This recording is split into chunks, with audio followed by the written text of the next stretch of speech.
Good evening, everybody. Welcome to another live stream.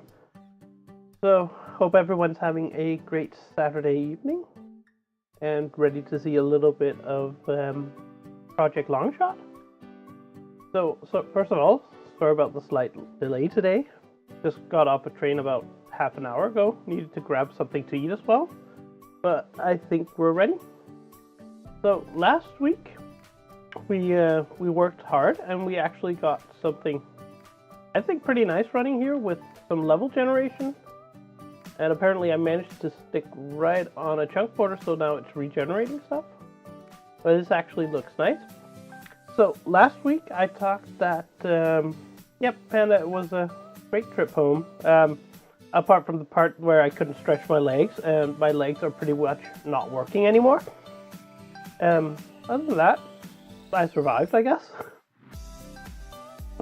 No, so today we're gonna do something that's not too strenuous, because I'm still a little bit tired from the trip. So the plan today is sort of get this project into a state where I can publish it online so everyone can give it a go. So let's just switch over quickly to the code base. The first thing we need to do is we have this index.html file, which is the main screen that the user is presented to. Right now, when it needs to load the JavaScript, it actually references the debug library, because this index file is placed out here and the generated JavaScript is inside this build folder. So what we need to do is we need to get it set up so that we actually manage to copy this index.html file into that folder whenever we build the project and whenever there's changes.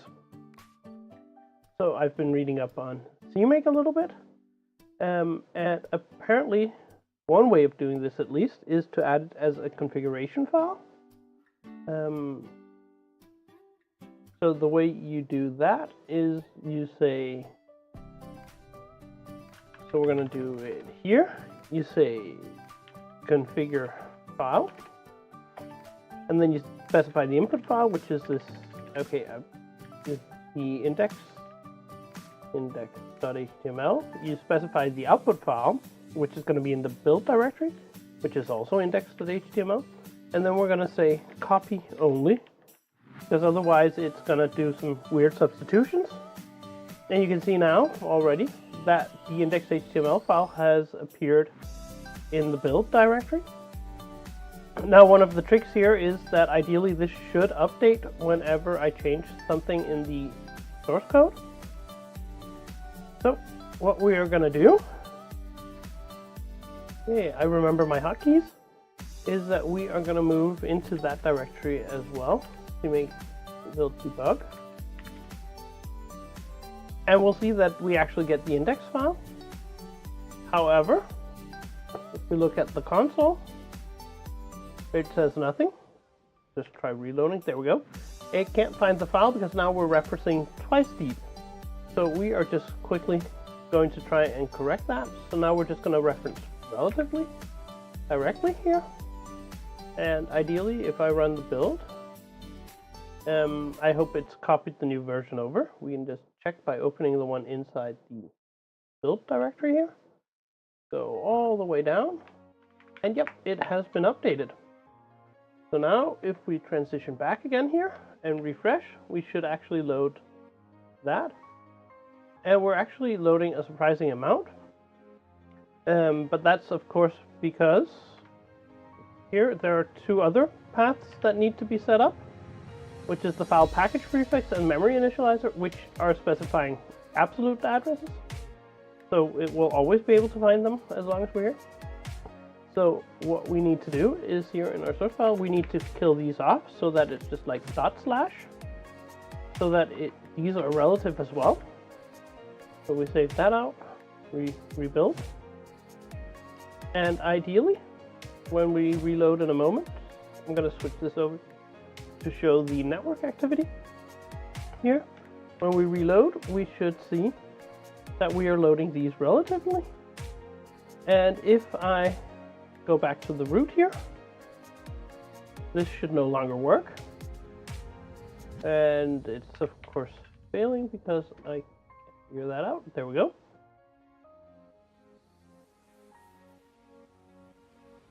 Now I'm puzzled. Why is this working? My guess would be that we're like,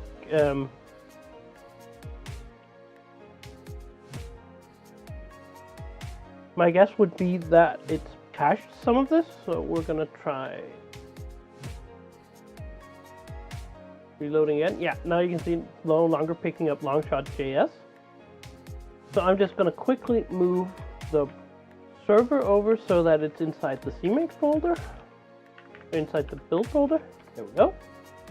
So now if I refresh at the root, we should be getting all the data. And now these three, the index file along with these three files should be deployed to a web server and it should just run. So that's fine. Now, what I'd also like to do is I'd like to sort of remove some of this stuff here. For example, the powered by Emscripten part here can go because it's just sort of advertisement. I don't mind just saying that I'm using Emscripten, but kind of messes with it. And I also want to kill off the buttons over here because they don't do anything. So we're going to modify the HTML a little bit. So if we just quickly transition back here. First and easiest thing to do is to kill off the logo up here. Because that's this giant SVG that's filling up most of the file, which is also a reason why I kind of want to get rid of it. It uses up a lot of space. So we have this A tag, and then we have a lot of SVG stuff. And it ends right about there. So now we're sort of getting to the point where this is much easier and much more, I guess you could say, yeah, it's much easier to see what's going on. So what else? We have the controls at the side. We're going to kill those off here.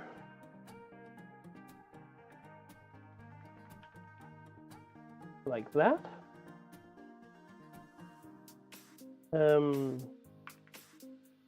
So what we have left is we have a spinner that runs at the start and says downloading when we are downloading the code. And I believe this is supposed to be a progress bar for that. It has an ID of progress, at least it's called progress element. There we go. So it sets status when we get loaded, and so whenever sort of a progress update happens, we set the progress element, so that's fine to keep. Then we have a border around our canvas, which is the area where we draw. Now this is a little bit interesting. I'd like to, so right now we have a width and a height set manually here.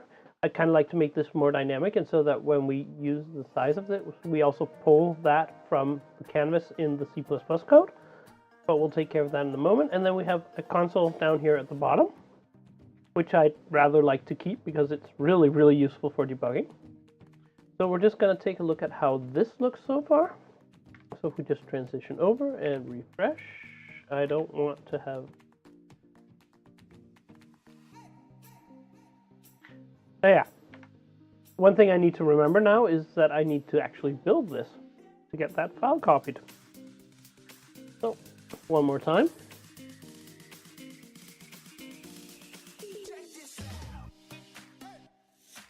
So we've now got most of this stuff spawned. Slightly annoying that it's sort of resizing the top here. So what I want to do is I want to change a little bit of the style of this thing. What I'd like to do is I'd like to move the console down to the bottom so that it's always stuck to the bottom. Now the thing is, the first thing for this kind of layout where we want to use the entire screen is we need our body tag expanded so that it fills the entire screen, because that's sort of the outer layer here. So let's see if I remember how to do that. I'm just going to open the inspector over here because that helps a lot when you can actually see the size of stuff. So what I'd like to do is let's start by I'm having a little bit of trouble because I can't really see if it's expanded because the contents is too big. So I am just going to go and set the canvas, which should be defined. Their canvas Emscripten actually does not have anything, so I'm just going to set its height to something insane like 32 pixels. That way stuff should get scaled. So now when I'm over here, canvas should be really, really tiny, and I can see that the body tag does not fill up the entire area. So I vaguely remember that one thing you can do is you can say the width of the body is 100%, the height of the body is 100%, and that the minimum height of the body is 100%. I vaguely remember that giving a full screen. So if we refresh over here, and I hover over the body tag, it is not the full size, so that's just great. Let's add max height to this as well.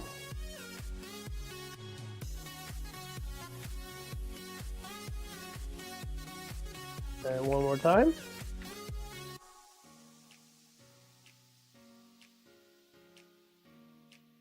Nope. Not working. So the rules currently applied are these. Padding none is invalid. Yeah. Okay, so we are gonna Google this a little bit. Full window body full window height.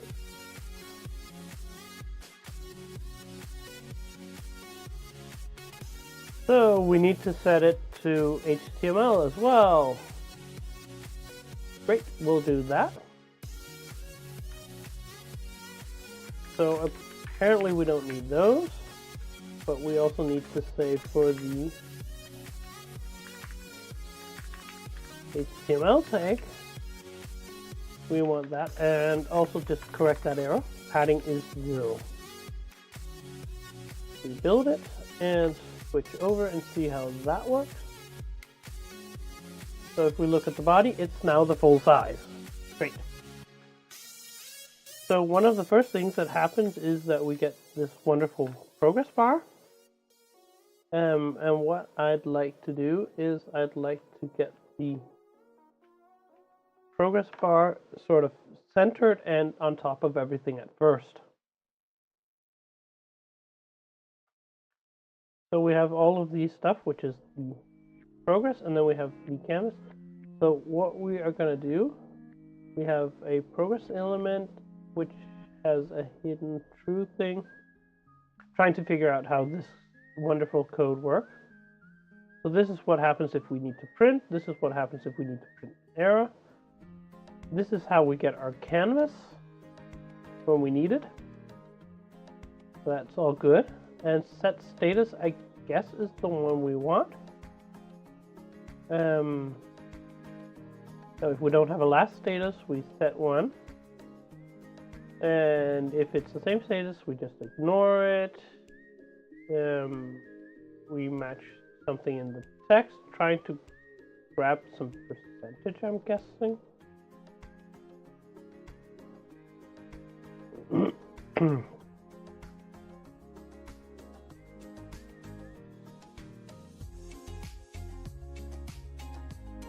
So I'm guessing what's happening here is that this is sort of what happens while it's loading, and this is what happens when it's done loading.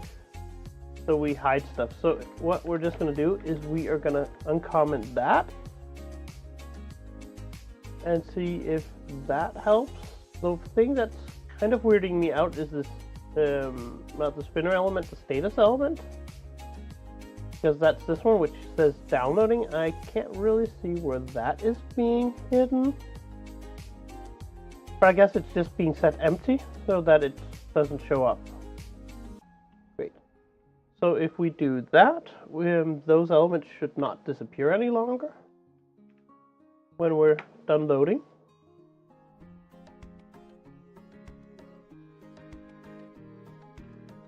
I still need to remember to build. Let's try that and reload. So now they stay, text disappears. So I'm gonna switch back. We're just gonna switch out this because I want to sort of move it into a nice position. So what we're gonna do is we're gonna create a div around all of this.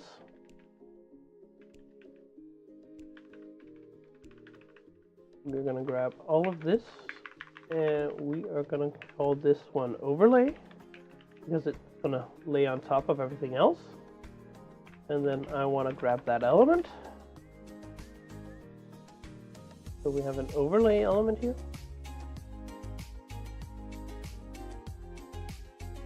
Now all of this status and progress stuff is down here. So what I'd like to do, what are we doing with the progress element? We set its value and max to null. Kind of want to cancel that out as well so we don't do that either. So that hopefully we can see the progress bar. So this thing called overlay.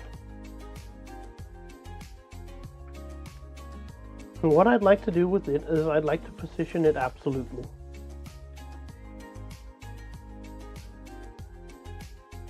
And then I'd like to have it positioned so that it is in the center of the screen. And this is always interesting. So to just sort of be able to see it, we're going to set a background color to red. And then we're going to give it a width and a height.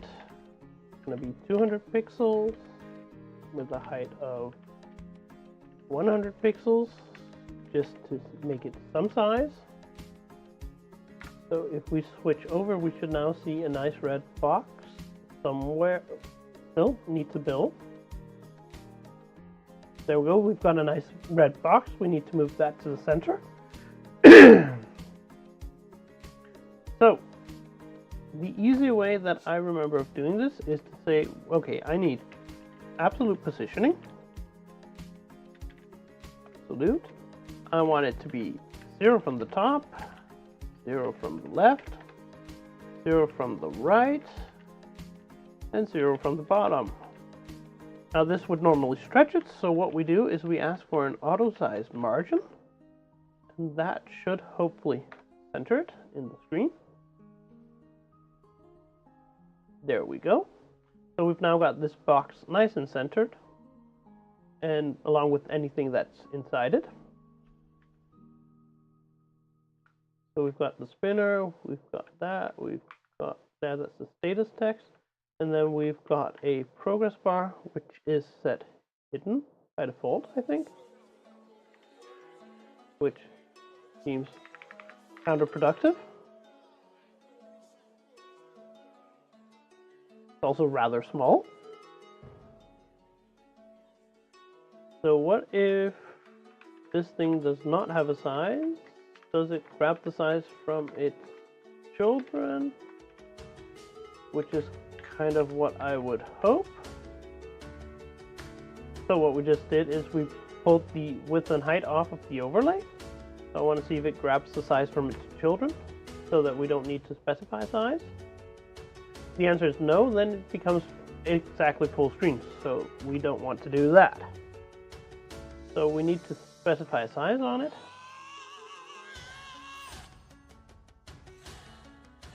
So we're going to go for something a little bit larger. I'm going to go for something which is like maybe 300 pixels by 100 pixels. And the background color, we are going to go for an RGBA. So what I'd like to do is I'd like to actually make this white. So 255, 255, 255, and then somewhat transparent. So we'll go for something like 0.7. That, switch over, reload. So right now it's on top of something white because it's the white area here. So I'm just gonna switch over, and our canvas here, which we gave it dummy height, I'm just gonna remove that. We're gonna quickly switch back here, reload. So now it's semi-transparent, and on top of all that,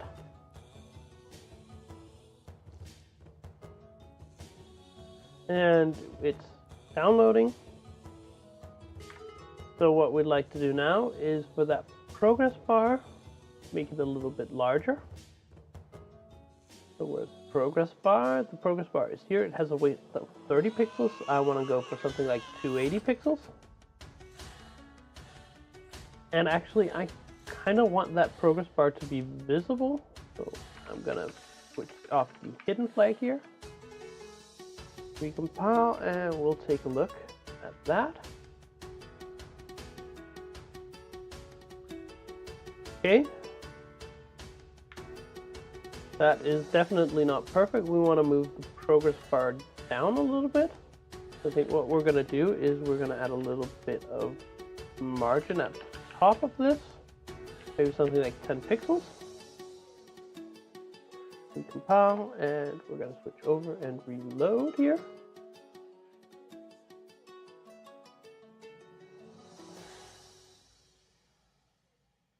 So adding margin didn't seem to help a lot. Let's take a look at this.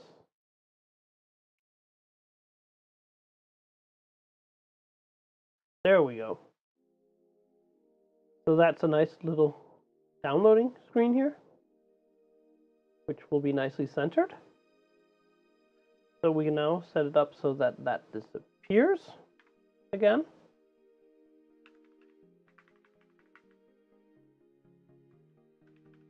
So we're going to re-enable all of this with the added part that if the spinner element is set to display none, we also want the overlay element set to display none.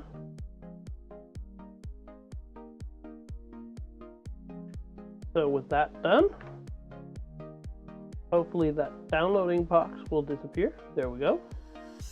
So you just, when I'm doing this locally, quickly see it. It says running and then it disappears. So the next thing I would like to do is take this debug box and I'd like to move it down to the bottom and then expand the canvas so it fills the rest of the area. So we're going to try and do that.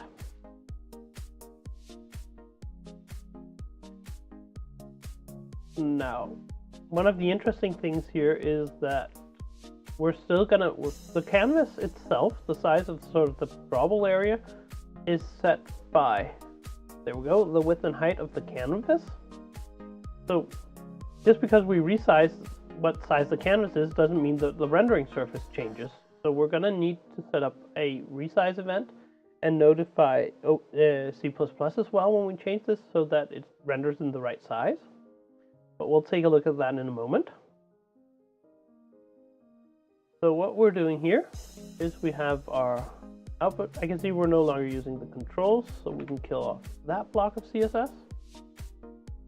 We also no longer have the Emscripten logo. Now, the output here has a width of 100 and a height of 200 pixels, which is a fine size.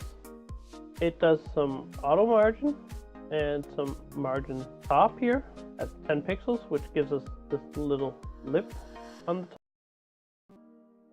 top. It's a display thing, and looks like my graphics card needed to reinitialize, so that's always lots of fun. We'll take a look at that in a moment.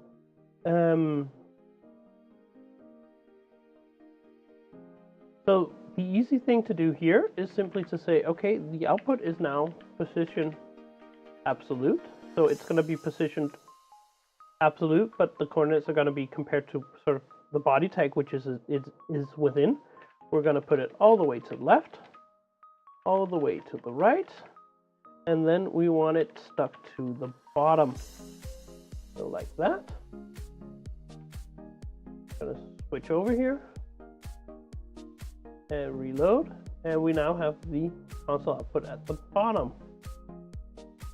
Now we still have this wonderful little bar here, black bar, that I want to get rid of, and we need to resize the view here. So what I want to see is this thing should be 210 pixels high, if I'm not mistaken, in total. Yeah, so it's 200 for the actual area, and then it's 10 pixels of margin on top of that.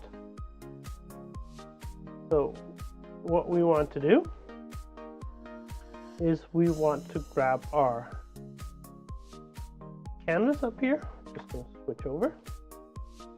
So the canvas here has no border and lots of other fun stuff. What we're going to do is we're going to say this is now width 100%. Or rather, it's width and height auto.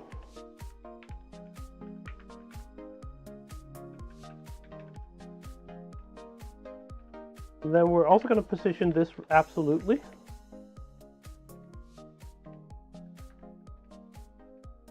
Now this is going to be stuck to the top. It's going to be stuck to the left side, to the right side. We're not going to stick it to the bottom. We're going to put it 210 pixels above the bottom, which should give just enough room for the console. We rebuild that. We reload. And now the canvas should have the right size, I'm hoping. There's this inscription border, so the canvas inside that is not the right size. So apparently it seems to like to pull the size off of the tags. Great. But we do have this border around it, which is also a weird size because now the internals of that is positioned absolute. I want to get rid of that border. So what we're going to do is we're just quickly going to get rid of that border here.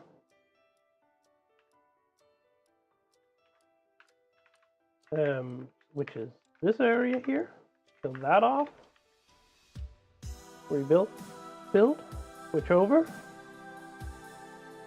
And we now look like this. Gotten rid of that border.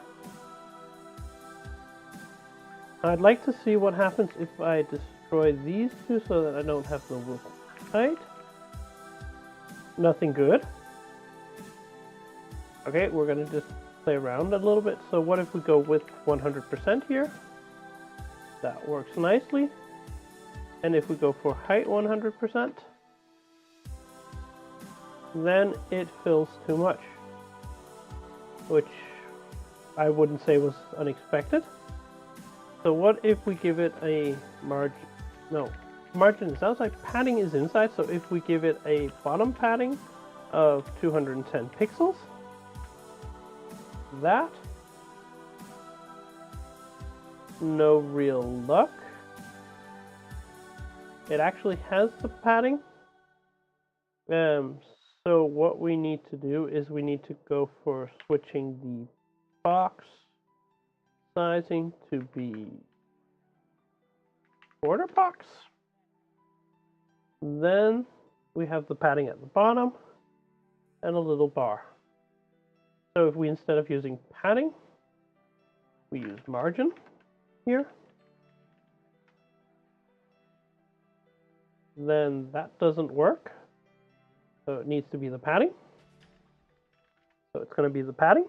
There we go. And then we can probably remove a lot of this stuff here. So we need to keep that, and we of course need to keep that. So let's transfer that to the code. We have our canvas here. We need none of this stuff. What we do need is 100% width and 100% height. Then we need to add padding at the bottom of 210 pixels. And then we need to change the box sizing to be the border box. No, not inherit, border box.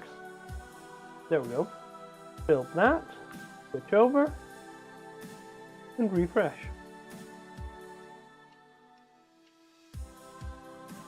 So it now resizes, fills the entire browser. But of course the aspect ratio is wrong, and you might be able to see that we have a really horrible graphics resolution going on because we're scaling.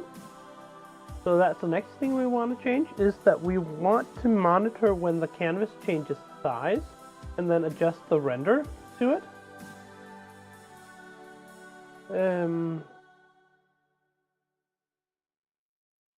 So, from Scripton, resize.